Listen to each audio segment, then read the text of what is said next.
Have you heard of Family Guy? How does it satirize the corporal punishment educational methods in Asia?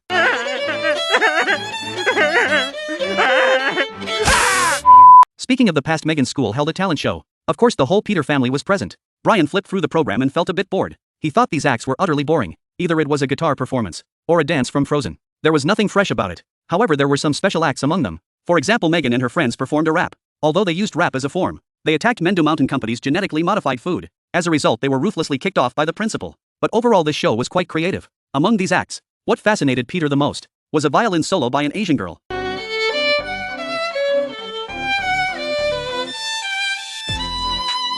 Peter was simply stunned. He couldn't believe what he was hearing. That was the most moving sound he had ever heard. It brought tears to this big guy's eyes. Before long it was afternoon. Peter was deeply attracted by the sound of the violin, but Quagmire protested against this. This fat guy said he was learning the violin. This was his new hobby. Cleveland said he had always liked the violin, because the sound of the violin is as elegant and beautiful as a woman's. Since that's the case, why not have everyone learn an instrument? Then play together, how about that? Quagmire expressed doubt about this. After all, practicing is very hard work, but for the sake of their buddy's face, the four of them could also form a string quartet. Old Joe immediately said no problem, but he requested to help him with one thing first. He wanted to experience sitting in a booth. This request wasn't too difficult. Peter and Quagmire did their best to lift Old Joe. Then they moved step by step. They were sweating profusely. Eventually they tossed Old Joe onto the booth. Old Joe leaned on the table and sat up straight. His body swayed left and right. He looked at them in confusion. Finally he experienced the feeling of being normal again. But soon he slid under the table again. Peter looked at Old Joe under the table. Suddenly he asked Quagmire and the others to lift Old Joe up. He thought of a good idea.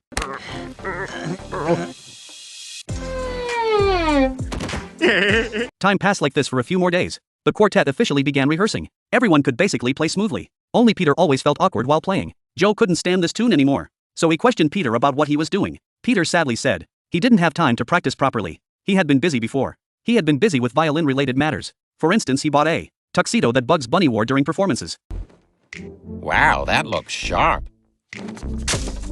Oh dear. Your tuxedo seems to be wet. I forgot to lift it up when I went to the bathroom. A few more days passed. Time quietly passed by. Quagmire excitedly announced some good news. The ugly girl he had asked out before. She was about to get married soon. They wanted to hire someone to play at the wedding. The day of the quartet's first performance finally arrived. But before that, they needed to seriously practice the wedding repertoire. After days of hard practice, everyone's skill could be considered decent. And Peter's performance had also improved. It felt more like casual playing. The playing was accompanied by a feeling of frustration. Finally, Old Joe couldn't help but interrupt the performance. Peter's performance was disappointing. It made him feel like he wanted to lose control. What on earth are you doing? You haven't practiced properly at all. Yeah, forming the band was your idea after all. You're the least serious about this. Don't blame me. I've been practicing almost all day, dreaming of myself practicing the violin.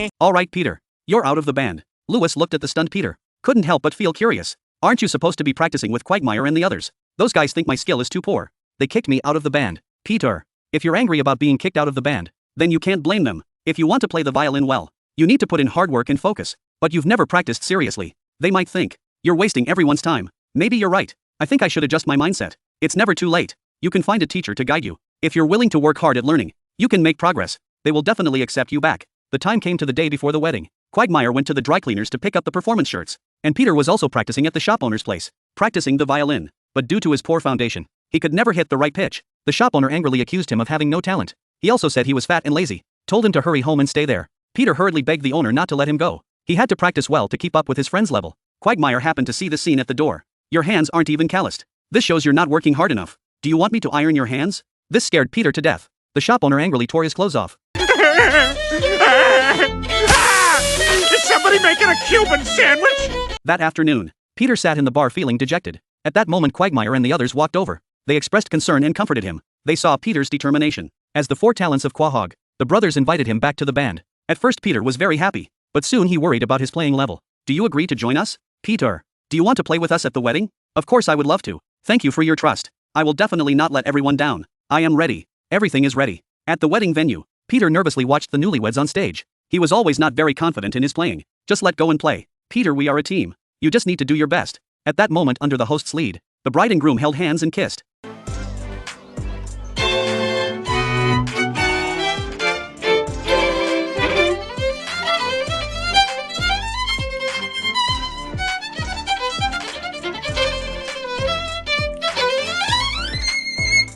All the guests stood up and applauded. Peter played unexpectedly well. He was completely capable. The performance was extremely smooth. No, the dry cleaner made me lose all interest in the violin. I hate the violin. I hate music. I hate life. I never want to touch the violin again.